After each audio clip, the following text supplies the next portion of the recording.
أما بعد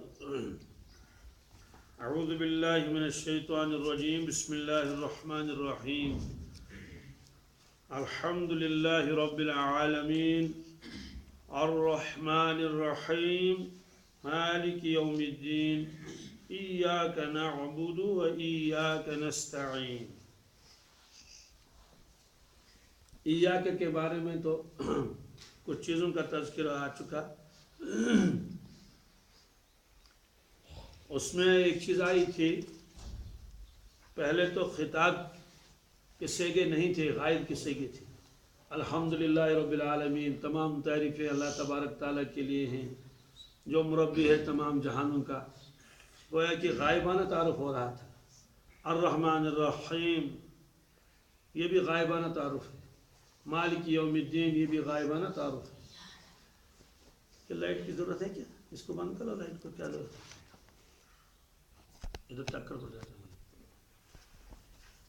تو اتنی تعریفیں جب اللہ کی ہوئی تو گویا کہ جو ابھی تک پردے غیب میں تھا اس کا اتنا تعارف ہوا گویا کہ اب تو وہ بالکل وہ سامنے آ گیا. اور اس کی مثال میں نے دی تھی آپ کو. ایک شخص مثلا بادشاہ سے ملنے کے لیے گیا تو بادشاہ کی اتنی تعریفیں کی اور اتنی محبت کا اظہار کیا. بادشاہ کے درمیان اور اس کے درمیان میں ایک پردہ تھا. جب بادشاہ نے دیکھا کہ کیسی ہماری تعریفیں کر رہا ہے اور کتنا جو اظہار محبت کر رہا ہے، تو بادشاہ اس کے حال پر مہربان ہوا. اس نے کہا اس سے حجاب مناسب نہیں، اسے حجاب. تو اس لیے اس نے پردہ کھینچ لیا. اس کے بعد وہ بادشاہ سے بالکل گویا ہم کلام ہوا. ابھی تک تو بادشاہ کی تعریفیں کر رہا تھا، میرا مالک تو ایسا ہے، میرا مالک تو ایسا، میرا بادشاہ تو ایسا، اتنا مہربان ہے، اتنا مجھے اس نے دیا اور وہ اور یہ. اب جب دیکھا کہ وہ تو بالکل سامنے ہی ہے تو کہنے لگے کہ حضرت ہم تو آپ ہی کے غلام ہیں، حضرت ہم تو آپ ہی کے. تو جو طرز کلام تھا وہ طرز کلام ہی بدل دیا اس نے. اس پر میں نے عرض کیا تھا کہ گویا کہ ایک قسم کا عرفان حاصل ہوا، ایک معرفت حاصل ہوئی. جو پہلے معرفت تھی اس میں کافی اضافہ ہوا. اس لیے بندہ ترقی کرتا رہتا ہے مرد دم تک. اسی کو میں نے بتایا تھا، ایک حال ہوتا ہے ابتدائی، اس کو کہتے ہیں یہ سالک ہے. کیا ہے؟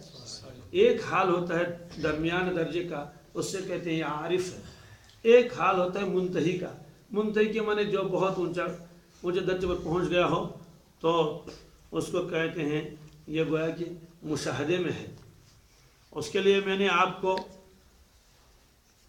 حدیث جبرائیل میں سے کچھ سنایا تھا، لیکن تقاضا یہ ہوا کہ کم از کم حدیث جبرائیل اگر جس کی تفصیل نہ آئے لیکن حدیث جبرائیل کم از کم سنا دی جائے کہ وہ حدیث جبرائیل ہے کیا، اور اس کی ساری کم از کم روایت سامنے آ جائے.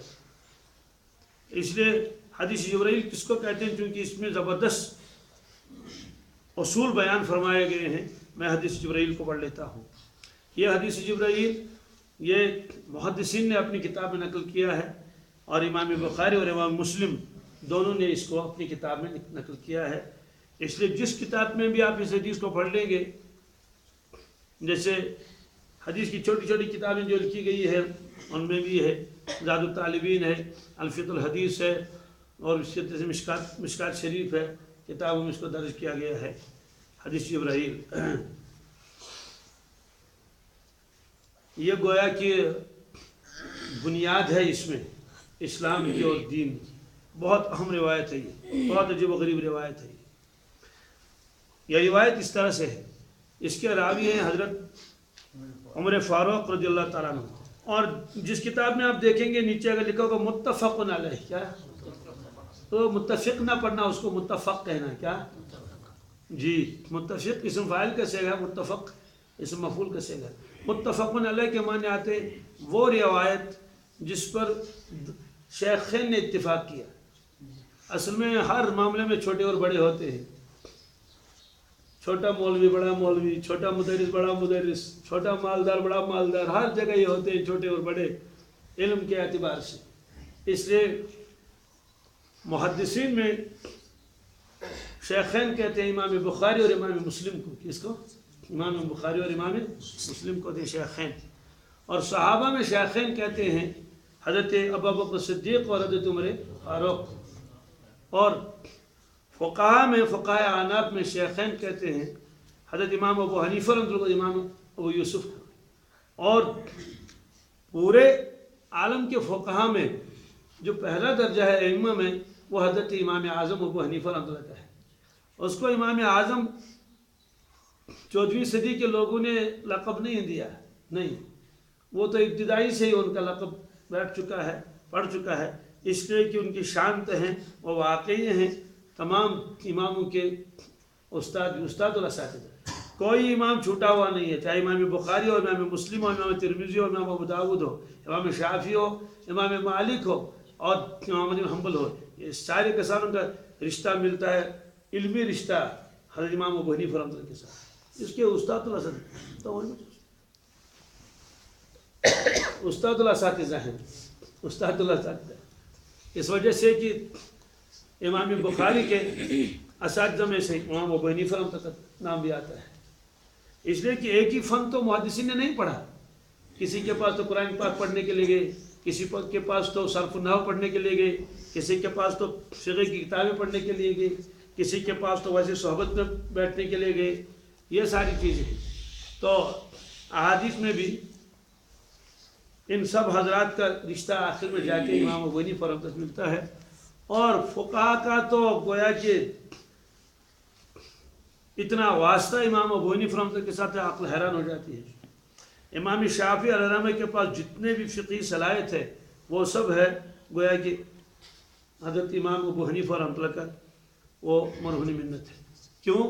اس وجہ سے کہ امام محمد رحمۃ اللہ علیہ کو پڑھایا ہے امام ابو حنیفہ رحمۃ اللہ نے، اور امام محمد یہ والد صاحب امام شافعی علیہ الرحمہ وہ مولیت فن، اس لیے کہ امام محمد علیہ الرحمہ نے شادی کی تھی، امام شافعی علیہ الرحمہ کے والد صاحب کا انتقال ہوا تو ان کا نام تھا ادریس، کیا حضرت ادریس علیہ الرحمہ، ان کے والد کا انتقال ہوا، امام محمد تو بالکل چھوٹے تھے، بالکل چھوٹے تھے، جیسے بچوں کو کھلاتے ہیں اور پلاتے ہیں اور گود میں اٹھاتے ہیں یہ، تو امام محمد علیہ الرحمہ نے جب ان کی والدہ مکرمہ کے ساتھ نکاح کیا تو امام محمد ان کے ساتھ وہ تھے، امام شافعی ساتھ تھے، اس لیے ان کو پھر پڑھایا امام محمد رحمۃ اللہ، تو گویا کہ اس اعتبار سے امام ابو حنیفہ رحمۃ اللہ دادا ہیں اس کے علمی اعتبار سے امام شافعی رحمۃ اللہ، اور امام شافعی براہ راست استاد ہے امام احمد بن حنبل کی۔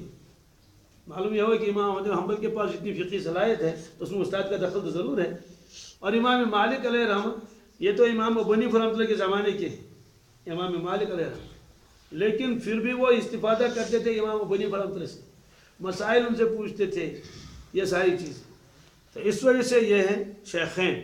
تو احادیث کے اندر شیخین کہتے ہیں حضرت امام بخاری علیہ الرحمہ کو، حضرت امام مسلم علیہ الرحمہ کو، اس لیے جس حدیث کے دونوں کتابوں میں جو حدیث ہو اس کو متفق علیہ کہتے ہیں، اور اگر صرف بخاری میں ہو تو صرف لکھیں گے بخاری شریف، متفق علیہ نہیں، اگر صرف مسلم ہے تو لکھیں گے مسلم شریف، یا اسی طرح سے دوسری کتابوں میں ہو تو نام لکھیں گے، یہ روایت ہے۔ عن عمر بن الخطاب رضی اللہ تعالیٰ عنہ قال، حضرت عمر فاروق فرماتے ہیں رضی اللہ تعالیٰ عنہ، بینما نحن عند رسول اللہ صلی اللہ علیہ وسلم ذات یوم، ایک دن ہم اللہ کے نبی صلی اللہ علیہ وسلم کی خدمت میں بیٹھے ہوئے تھے، یعنی مجلس تھی، حضرت کی خدمت میں تھے ہم، اذ طلع علینا رجل شدید بیاض الثیاب شدید سواد الشعر، اچانک اذ آتا ہے اتفاق کے لیے، اچانک ایک شخص طلوع ہوا، نمودار ہوا، یعنی طلوع ہونے کا مطلب کہ نوندرا شخص، یعنی مجلس میں ایک شخص پہنچ گیا، اب کس راستے سے آئے، اس راستے سے، یہ تو ہمیں کچھ معلوم نہیں، ہم تو اندر بیٹھے ہوئے تھے۔ اب وہ شخص کہتا تھا، کہتے ہیں شدید بیاض الثیاب، سفید کپڑے اعلیٰ درجے کے، سفید کپڑے اعلیٰ درجے کے پہنے ہوئے تھے، بہترین قسم کے، شدید سواد الشعر، سر کے بال تو بالکل کالے تھے، سر کے بال تو بالکل، اب اس میں سر کے بال بھی ہیں اور داڑھی کے بال بھی ہیں، انہوں نے صرف یہ بتایا ان کے بال جو کیا تھے، کالے بال تھے، تو بال تو داڑھی کے بھی کالے ہوتے ہیں، بال تو سر کے بھی ہوتے ہیں کالے، بالکل کالوں بالے والے، مطلب یہ کہ بوڑھے نہیں تھے، یہ اچانک آئے عمر بن العباس، لیکن لا یرا علیہ اثر السفر، لیکن سفر کے آثار اس پر نمودار نہیں تھی۔ سفر کے آثار کا مطلب یہ ہے جب آدمی دور دراز علاقے سے اس زمانے میں آتا تھا تو گرد و غبار اور پسینہ اور تھکا ماندہ، دور سے پتہ چلتا تھا کہ مسافر ہے، بہت دور سے چل کے آیا ہے، اور میلا کچیلا یہ سب ہوتا تھا۔ لیکن دیکھا کہ ایسا کچھ بھی نہیں، میلا کچیلا نہیں، گرد و غبار نہیں، اور سفر کی تھکان کا کوئی اثر اس پر نہیں ہے۔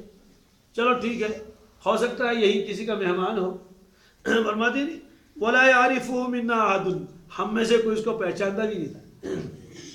ہم محدثین نے بتایا کہ حضرت عمر فاروق رضی اللہ تعالیٰ عنہ تو یہ تو فرما سکتے تھے، تو میں ان کو پہچانتا نہیں تھا، لیکن یہ کیوں پتا ہے کہ کوئی ہم میں سے نہیں۔ لیکن جب وہ آیا تو سب لوگ دیکھنے لگے کون آیا، اور جیسے کہنے لگے، ایک دوسرے سے اشارہ کرنے لگے، یہ کچھ چل پتا کہ نہیں، اس لیے بتا دیا کہ ہم میں سے کوئی پہچانتا نہیں تھا۔ اور اس کے بعد آخر میں تو خود ہی معلوم ہوا کہ ہم میں سے کوئی پہچانتا نہیں تھا۔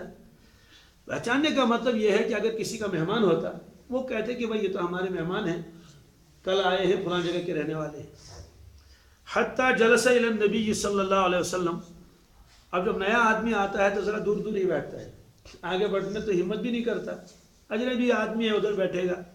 لیکن یہ شخص اتنا قریب آیا، یہ اللہ کے نبی صلی اللہ علیہ وسلم کے قریب آ کر بیٹھا، اتنا قریب آ کر بیٹھا، فَأَسْنَدَ رُكْبَتَيْهِ إِلَىٰ رُكْبَتَيْهِ، گویا کہ بالکل ایسا لگتا ہے کہ اتنا آمنا سامنا کہ اس نے اپنے یہ زانو ملائے اللہ کے نبی صلی اللہ علیہ وسلم کے زانو مبارک کے ساتھ، زانو میں نے کوٹ، اور بیٹھا ہوا عطیات میں، کس میں؟ اب عطیات میں جب بیٹھے گا اس کا مطلب تو ہوا کہ اللہ کے نبی صلی اللہ علیہ وسلم بھی تو ایسے بیٹھے ہوئے گے، جبھی تو گھٹنے ملیں گے۔ اور ایک مطلب تو یہ ہے کہ اللہ کے نبی صلی اللہ علیہ وسلم چہار زانو بیٹھے ہوئے تھے ایسے، تو وہ بھی چہار زانو بیٹھے، تبھی تو گھٹنوں کے گھٹنے قریب آ جائیں گے۔ بہرحال لیکن یہ بات بھی ہے، اللہ کے نبی صلی اللہ علیہ وسلم اکثر و بیشتر عطیات میں ہی بیٹھتے تھے، یعنی عام بیٹھک بھی ہوتی تھی۔ اس کی وجہ کیا ہے؟ اس کی وجہ ادب خداوندی کیا ہے، یعنی اتنا استظار ہوتا تھا۔ چار زانو بیٹھنے کوئی ممنوع نہیں ہے، وہ بیٹھ سکتے ہیں، ہر ایک کی کیفیت الگ الگ ہوتی ہے۔ میں نے دیکھا ہے اپنے ایک بزرگ کو، آپ بھی ان کو جانتے ہوں گے، یہاں تشریف لائے تھے 2 مرتبہ شاید، حضرت قاوری امیر حضرت صاحب رحمۃ اللہ، بہت بالکل دبلے پتلے تھے، اور وہ اپنے کمرے میں بھی جب بیٹھتے تھے اکیلے، ان بس یہی نشست ہوتی تھی، عطیات میں پڑھانے کے لیے بیٹھیں گے، یہی نشست۔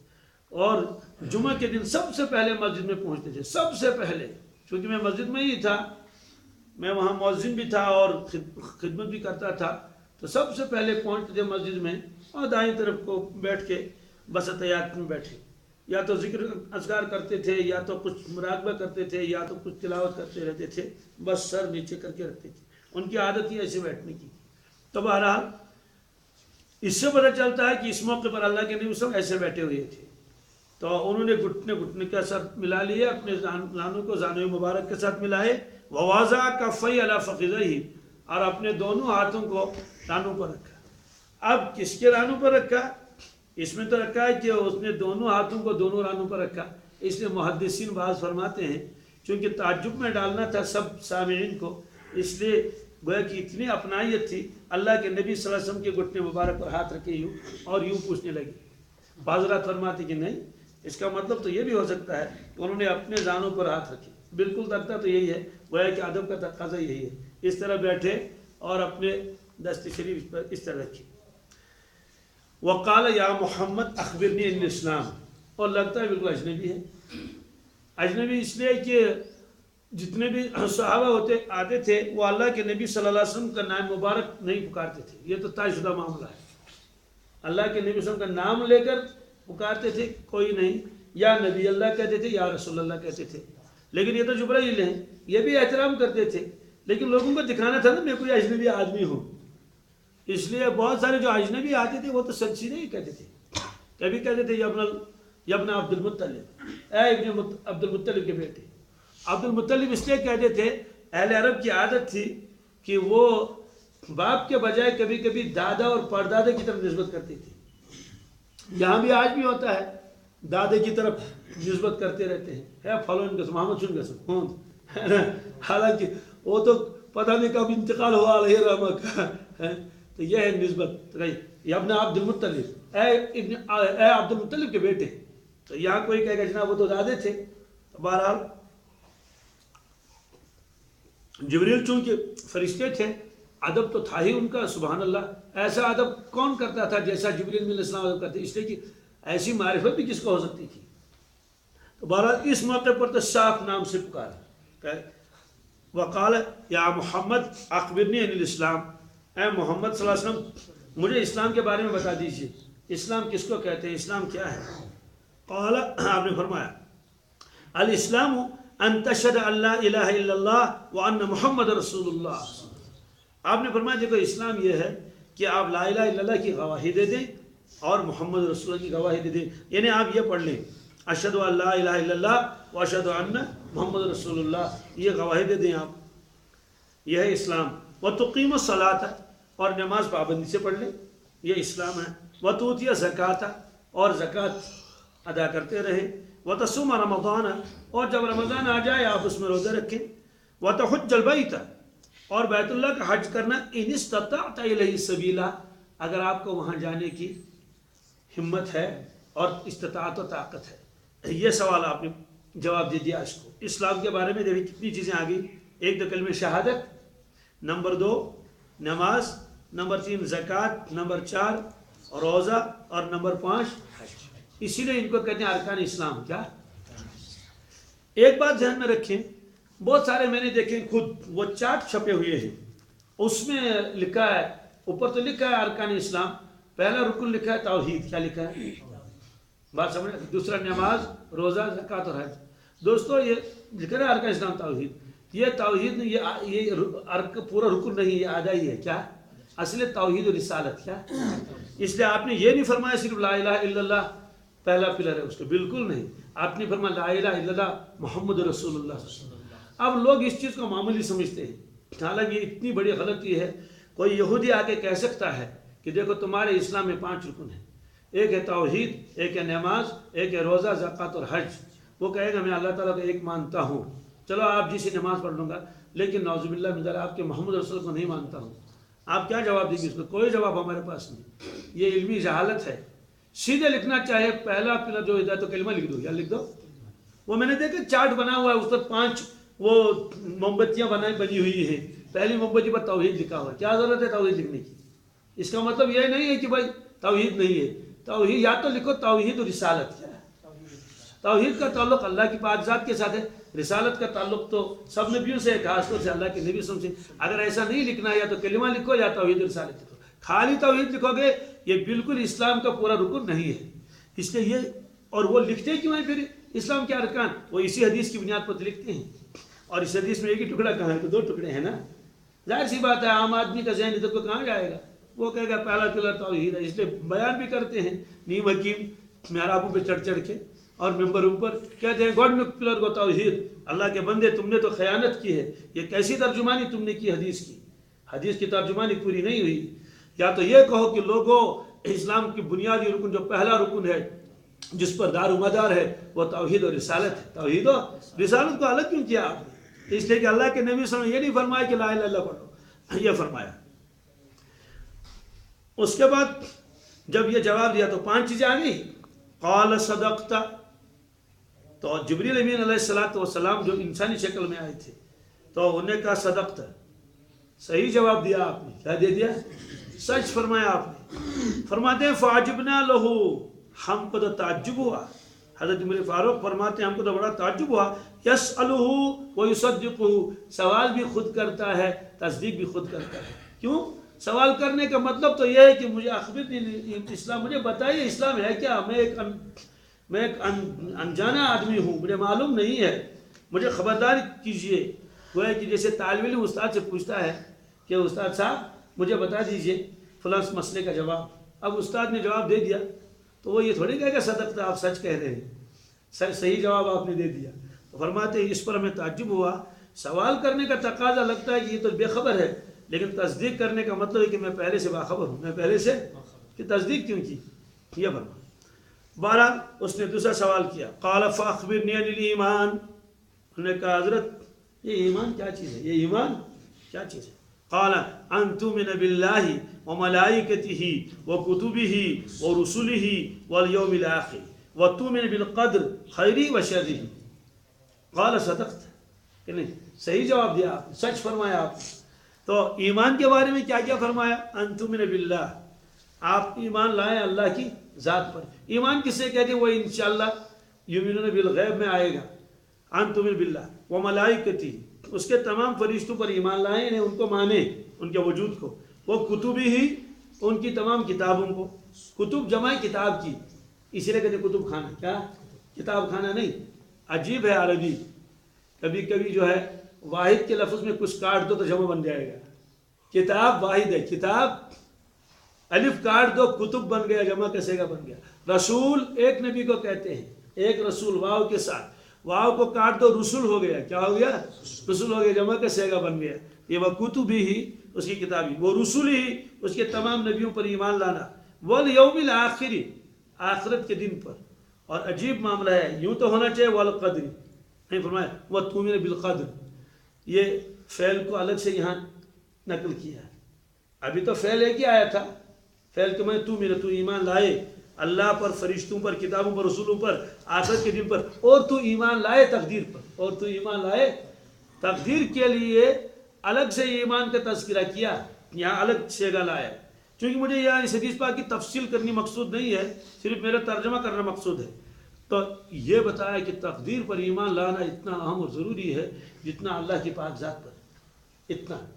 تو وشرہ وتؤمن بالقدر، اور تو تقدیر پر ایمان لائے خیرہ وشرہ، اس کے خیر اور اس کے شر، یعنی اس پر ایمان لانا ضروری ہے، جس کو ہم مقدر کہتے ہیں۔ کیا ہے؟ تقدیر اس کیا کر، خیر اور شر اللہ کے ہاتھوں میں ہے۔ اصل میں یہ کیوں فرمایا خیر و شر اللہ کے ہاتھوں میں ہے؟ یہ خیر و شر اللہ کے ہاتھوں میں ہے، یہ اس لیے فرمایا کہ دنیا میں بہت ساری قومیں ایسی ہیں جو کہتے ہیں کہ اصل تو اللہ دو ہیں، یعنی ذات دو ہیں، یوں کہ یہ معبود تو ان کے یہاں بہت سارے ہیں۔ ایک کو کہتے ہیں وہ یزدان، کیا؟ ایک کو کہتے ہیں اہرمن۔ یزدان اردو میں بھی استعمال ہوتا ہے اللہ تعالیٰ کے لیے۔ تو وہ کہتے ہیں یزدان کا کام ہے، وہ ہے مالک خیر، کیا ہے؟ اور اہرمن جو ہے یہ مالک شر ہے۔ اس لیے فرمایا کہ بھائی مالک شر اور مالک خیر یہ کوئی الگ الگ چیز نہیں ہے، سب اللہ کے ہاتھوں میں ہے۔ قال صدقت، کہنے لگے صحیح فرمایا آپ نے۔ کیا؟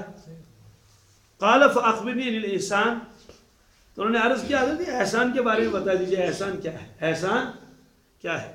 اب دیکھیے اسلام کا تذکرہ کیا ظاہری اعمال کے ساتھ، کس کے ساتھ؟ اسلام کی تشریح ظاہری اعمال ہے، ایمان کا تعلق دل سے ہے، ایمان کا تعلق دل سے ہے، اور نے کہا کہ احسان بتائیے کیا ہے؟ تو ظاہر سی بات ہے جب اسلام بھی آیا ایمان بھی آیا تو تیسری چیز تو کوئی آنی نہیں چاہیے۔ وہ فرمائیں گے کہ بھائی جب آپ نے دل سے مان لیا ہر چیز کو اور اس کے بعد اعمال پر پابند ہو گئے تو دو چیزیں پوری ہو گئی، اسلام بھی آ گئی، ایمان بھی آ گیا۔ لیکن اس نے تیسرے سوال کیا فاخبرنی عن الاحسان، حضرت مجھے احسان کے بارے میں بتا دیجیے، احسان کیا چیز ہے؟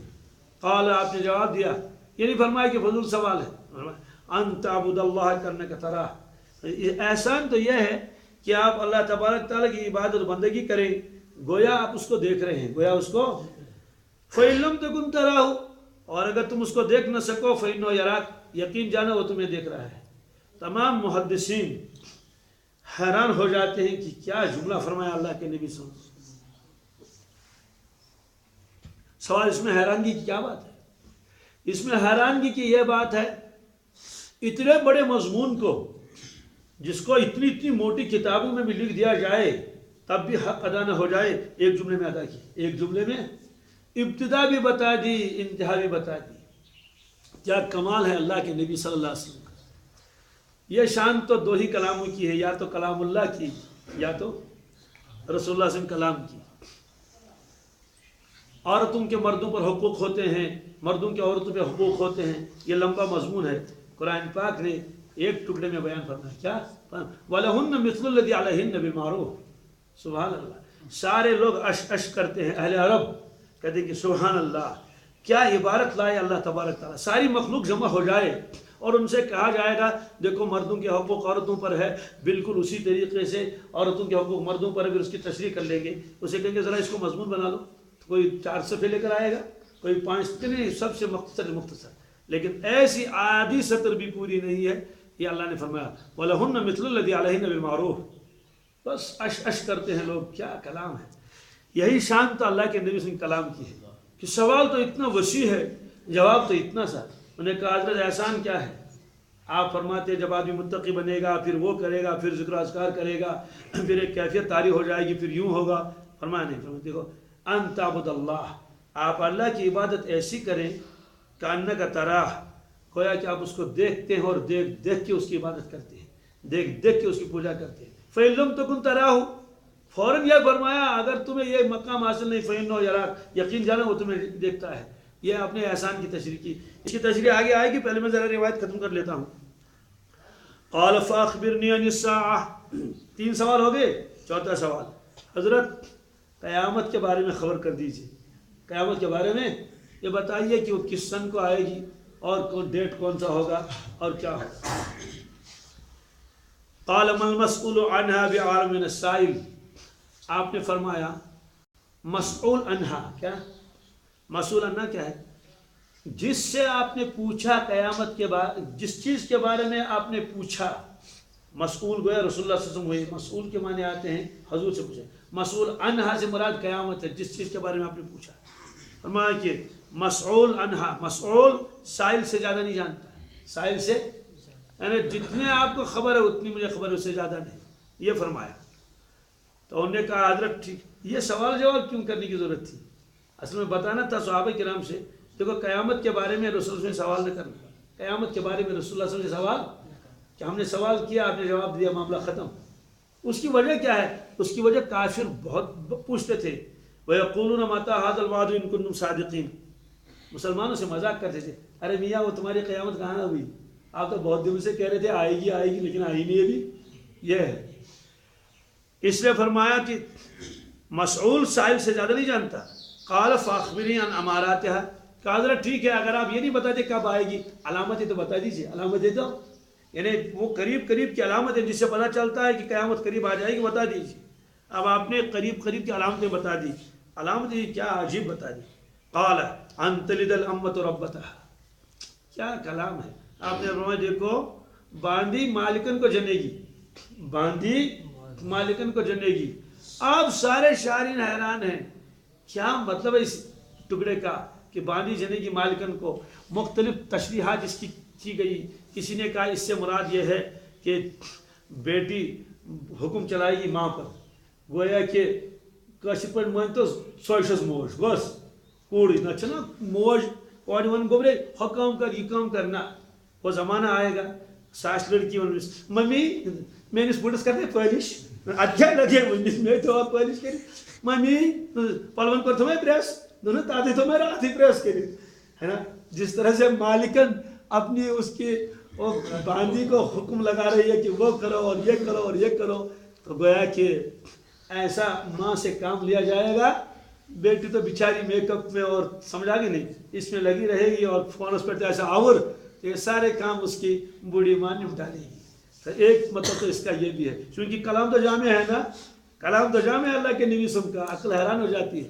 دوسرا مطلب تو یہ ہے کہ بیٹی نافرمانی کرے گی کس کی؟ ماں کی، مجبوراً ماں کو ماننا ہی پڑے گا، مجبوراً ماں کو کوڑ گیا گاج وہ کیا کر چل مان نہیں۔ یہ ہو گیا ایک اور مطلب کہ نکاح کا رشتہ اتنا ختم ہو جائے گا، لوگ نکاح کریں گے نہیں بلکہ ایسے ہی جہاں مرضی ہے وہاں گزاریں گے وقت۔ اور ابھی تو برصغیر بچا ہوا ہے، آپ یورپ کے حالات مجھ سے زیادہ جانتے ہیں، وہاں کیا حالات ہوتا ہے، خاندان کا تصور اب مٹ چکا ہے۔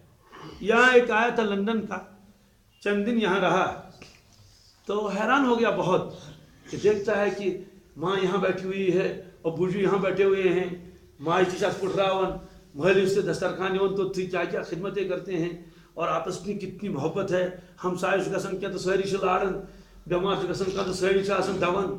تو وہ یہ دیکھ کر حیران ہو گیا کہ لگے کہ یہ کیا عجیب غریب لوگ ہیں یہاں۔ اس نے کہا کیوں؟ کہ ہمارے یہاں اس کا تصور بھی نہیں۔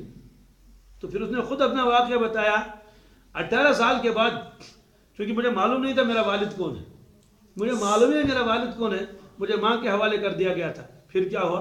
کہا کہ جس گھر میں میری ماں رہتی تھی 18 سال کے بعد، چونکہ 18 سال تو ان کے یہاں ہیں کہ بھائی یہ تو بالغ ہو گیا، اب کوئی ذمہ داری نہیں، ساتھ میری ماں نے کہا کہ بھائی آپ کی میری ذمہ داری اب قانونی کوئی نہیں ہے، یہاں سے نکل جاؤ۔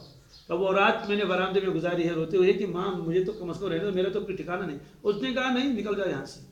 تو بہرحال اس نے اس کے بعد کیا کیا کیا تو وہ یہ حالات سنا رہا تھا کہ آپ لوگ کیا چیز عجیب و غریب ہیں. آپ ماں باپ کے ساتھ اس طرح رہتے ہیں اور اتنی خدمتیں کرتے ہیں اور وہ آپ کو دعائیں دے رہے ہیں. تو گویا ایک مطلب تو یہ ہوا کہ زنا اتنا عام ہو جائے گا یہ پتہ ہی نہیں چلے گا کہ کس کا باپ کون کیا تھا. پھر اس میں کیا ہوگا؟ اس میں یہ ہوگا کہ ایک عورت جو ہے وہ کسی اس کو بچی پیدا ہو گئی کہیں، وہ کہیں چھوڑ کے چلی گئی. اب چونکہ بچی تو عمر میں کم ہوگی، اس کے بعد کیا ہوا؟ وہ لڑکی کہاں بڑی، کہاں پہنچی، کہاں وہ کیا کیا نرسنگ ہوم کیا کیا ہوتے ہیں. اس کے بعد وہ بالغ ہو گئی اور کچھ کاروبار وغیرہ کر لیا، مالدار ہو گئی، کسی کے ساتھ نکاح ہوا یا نہیں ہوا یا ایسے ہی زندگی گزارنی شروع کر دی. اس کے بعد انہوں نے کہا کہ بھائی گھر میں تو ایک خادمہ بھی ہونی چاہیے. کیا ہونی چاہیے؟ ایک خادمہ ذرا سے ایک جھاڑو واڑو لگا لے. انہوں نے کہا جا کے دیکھ لو. تو بازار گئے دیکھنے کے لیے کہ کوئی خادمہ ملنی چاہیے. تو اس میں ایک عورت کے ساتھ الیک سلیک ہو گیا اور جو اسے بات چیت ہو گئی کہ اتنا آپ کو دے دیں گے. وہ بوڑھی عورت آ گئی اس کے گھر میں اور وہاں کیا کر رہی ہے؟ خدمت کر رہی ہے، گھر کا کام کاج. اور وہ عورت ہے کون جس کو لایا گیا؟ وہ اس کی ماں ہے. اس کی جس نے اس کو لایا. آپ نے فرمایا ان تلد الامۃ ربتہا. دیکھو اماں کے معنی آتے ہیں وہ باندھی جنے کی مالکن کو. مطلب یہ ہے کہ جو مالکن بنی ہوئی ہے اس کو یہ معلوم نہیں ہے، حالانکہ جنم اسی نے دیا ہے اس کو. ہو گیا یہ. ایک بات اور، آج تو نئی دنیا ہے. میاں بیوی کو اگر بچہ نہ ہو جائے، ٹیسٹ ٹیوب بیبی وغیرہ کے تو بہت ساری شکلیں ہیں، اس میں کچھ حرام بھی ہیں، کچھ شکلوں کی تو اجازت ہے کیونکہ اس میں کوئی کسی کا خلط ملط نہیں ہوتا ہے. تو وہ کیا کرتے ہیں، آپ حضرات مجھ سے زیادہ جانتے ہیں، وہ کسی عورت کو منتخب کر لیتے ہیں کہ ہم میاں بیوی کو بچہ تو بنتا نہیں ہے، کوئی پرابلم ہے بیوی کو، لہذا ہم یہ امانت آپ کو حوالہ کر لیتے ہیں. تو ہسپتال میں لے جا کر کہ دونوں کے مادوں کو جمع کر لیا جاتا ہے میاں بیوی کا، وہ ایک تیسری عورت ہے اس کے رحم میں ڈال دیا جاتا ہے. گویا وہ بچہ وہاں پلے گا. اس میں بھی کیا ہے، میں پڑھ رہا تھا ایک مضمون آج کل کے حساب سے، اس میں یہ ہے کہ جس ہسپتال میں وہ رہتی ہے وہ عورت، گویا کہ کرائے کی عورت کہیے، کچھ کہیے، کرائے کا کوخ کہیے، کوخ مانے خل پیٹ. تو اس میں یہ ہوتا ہے کہ اس کو گھر جانے کی اجازت نہیں. وہ ہسپتال میں رہے گی، ڈاکٹر دوائیں دیتے رہیں گے، ان کی نگرانی میں رہے گی. البتہ سنڈے کو اس کو اتوار کو گھر جانے کی اجازت ہے. اپنے بال بچوں کو ذرا دیکھ لے جتنے بھی ہوں گے، اس کے شوہر ہوگا اور کون پھر واپس آئے گی، اس کو وہیں رہنا نامینہ ضروری. وہ اخراجات تو بہرحال. اس کے بعد جب وہ بچے کو جنم دے گی تو بچے کو دیکھ بھی نہیں سکتی، کسی کا بچہ تو اس کا ہے نہیں، اس کو یہ بھی معلوم ہے یہ نہیں. تو بہرحال اس کے بعد کیا ہوتا ہے، تو وہ جس کا بچہ ہے جو میاں بیوی اصل ہیں وہ آتے ہیں دیکھنے کے لیے، اسے پوچھتے ہیں کہ پھل فروٹ لاتے ہیں. ان کو معلوم ہے کہ یہ جو بچہ اس کے پیٹ میں تو ہمارا ہے، کیا عجیب و غریب ہے. تو اس کے بعد کیا کہے، تو ہسپتال والوں کو آج کل کے ریٹ کے اعتبار سے ان کو 18 یا 20 لاکھ روپے دینے پڑتے ہیں.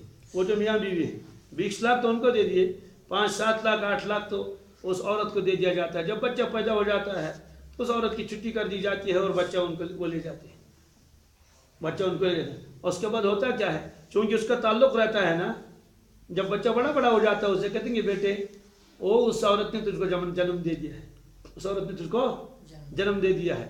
تو وہ جب ان کے گھر میں آتا ہے وہ تو سمجھتا ہے کہ ایک نوکرانی ہے، اس کو میرے ابو اور امی نے بھی پہلے نوکر رکھا تھا. کس کے لیے؟ ارے اس کے پیٹ میں رکھا تھا نا. تو وہ آ جاتی ہے اسی حیثیت سے، نوکرانی کی حیثیت سے آ جاتی ہے. اب یہ جو بچہ بڑا ہو جائے گا نا تو ظاہر سی بات ہے وہ تو نوکرانی کی نگاہ ڈالے گا نا اس پر. ایک نوکرانی آ گئی، اس نے پہلے نوکر رکھا تھا. تو ان تلد الامۃ ربتہا کا ایک مطلب یہ بھی ہے.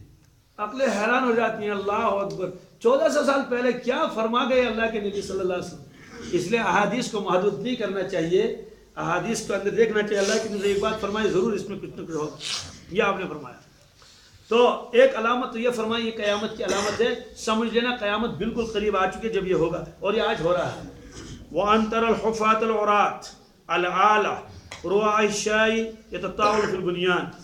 اور فرمایا قیامت کی ایک علامت یہ ہے کہ آپ دیکھیں گے ان لوگوں کو جن کے پاؤں میں جوتا نہیں، حفات. عورت جن کے بدن پر کپڑے نہیں، مطلب ہے کہ ضرورت کے بعد کپڑے بھی نہیں ہوتے تھے، اور العالیٰ بہت ہی غریب اور کنگال قسم کے لوگ، رعاء الشاہ کہ وہ بکریاں چرانے والے، یتطاولون فی البنیان اور زبردست بڑی بڑی بلڈنگیں بنائیں گے. چلو بلڈنگ بنا لیتے تو ٹھیک تھا، لیکن وہ بطور فخر کے بنائیں گے، خمس خود بہترین گز بناؤ، اس میں زبردست فخریہ ہوگا کہ میں نے ایسا ڈیزائن لایا ہے ممبئی سے، اور میں نے کاریگر لائے ہیں امرتسر سے، اور فلاں اور فلاں اور فلاں. فرمایا کہ جب یہ ہوگا تو سمجھ لینا کہ قیامت آ رہی ہے. اس کا مطلب یہ نہیں کہ یہ صرف علامتیں ہوں گی، اس وقت آپ نے اتنی علامتیں. قال ثم انطلق، حضرت عمر فاروق فرماتے ہیں اس کے بعد وہ شخص چلا گیا. فلبثت ملیا، ذرا دیر میں ٹھہرا. ثم قال لی، تو اللہ کے نبی صلی اللہ علیہ وسلم نے فرمایا مجھ سے، یا عمر اتدری من السائل، عمر آپ کو معلوم ہے یہ سائل کون تھا؟ قلت اللہ و رسول عالم، میں نے عرض کیا اللہ اور اللہ کے نبی سم جانتے، مجھے معلوم نہیں. قال فإنه جبرائیل، فإنه یہ تو جبرائیل تھا. کہے کے لیے آیا تھا؟ اتاکم یعلمکم دینکم، یہ آیا تھا تمہارے پاس تمہارا دین تم کو سکھلانے کے لیے، تمہارا دین تم کو. سوال ہے کہ ان کا دین کیسے سکھلایا؟ ان کا دین اس لیے سکھلایا کہ سوالات تو کیے کس نے؟ جبریل امین علیہ السلام نے جوابات دیا اللہ کے نبی صلی اللہ علیہ وسلم نے، تو صحابہ نے سن لے. اور میں اصل میں تو یہ تم کو سمجھانے کے لیے سکھانے کے لیے آیا تھا، خود اس کو تو ضرورت تھی نہیں، یہ تو جبرائیل ہے. اب سوال ہے کہ ایسا کرنے کی کیوں ضرورت تھی؟ یہ آخری بات ہے، اس کو ذرا سن لیجئے. اور یہ روایت ہے زندگی کے آخری، اس کے بعد چند کچھ دن یا کچھ زندہ رہے اللہ کے نبی صلی اللہ علیہ وسلم، اس کے بعد دنیا سے تشریف لے گئے. آخری واقعہ ہے کیا سنا ہے کہ یہ دین کا خلاصہ ہے، یہ دین کا. دوستو اگر کوئی دوسری تشریح کرے گا، وہ دین اور کسی چیز کو سمجھے گا، تو وہ پھر حدیث کے خلاف کر رہا ہے. جب خود دین کی تشریح کی ہے اللہ کے نبی صلی اللہ علیہ وسلم نے، جبریل علیہ السلام کے سوالوں کا جواب دیا ہے اور صحابہ سے فرمایا کہ یہ تمہارا دین ہے، یہ آیا تھا تمہارے پاس تمہارا دین سکھانے کے لیے، ہے نا. اب کتنی جہالت ہے، کوئی کہے گا کہ نماز سن دین کے، فلان سن دین کے، دین کیا اس سے کوئی اور چیز ہوگی؟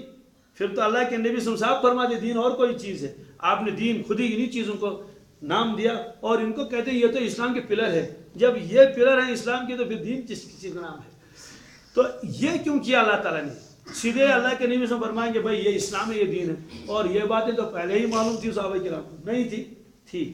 اہتمام کرنے کے لیے کہ صحابہ کرام کے ذہنوں میں یہ واقعہ رہے، اس طرح سے جبریل امین علیہ السلام تشریف لائے، یہ واقعہ ان کے ذہنوں میں زندگی بھر رہے، تاکہ ایمان کی تشریح بھی ان کے ذہنوں میں رہے، ایمان بھی رہے اس کی تشریح اور احسان بھی، پھر قیامت کی علامتیں بھی. تو اس میں گویا ابتدا بھی بتا دی، سارا بتا دیا. اسلام کا تعلق ظاہری اعمال سے گویا ان کو چھوڑنا نہیں، ایمان کا تعلق قلب سے ہے، گویا کہ اس کو تو ہونا تو ضروری ہے. احسان کا تعلق زندگی بھر کے ساتھ ہے، لیکن بغیر احسان کے زندگی گزارے گا ایسی زندگی ہوگی. تیسری چیز یہ فرمائی قیامت کی علامتیں یہ ہیں. گویا کہ ایک چیز یہ بھی بتا دی، ان چیزوں کے اندر بہت بڑی بڑی بلڈنگ بنا لے گا، یہ کوئی کمال کی بات نہیں، ضرورت کی بات تو ضرور ہے. بہرحال کل اس احسان کے بارے میں کچھ آئے گا انشاءاللہ. اللہم صلی اللہ علیہ وسلم.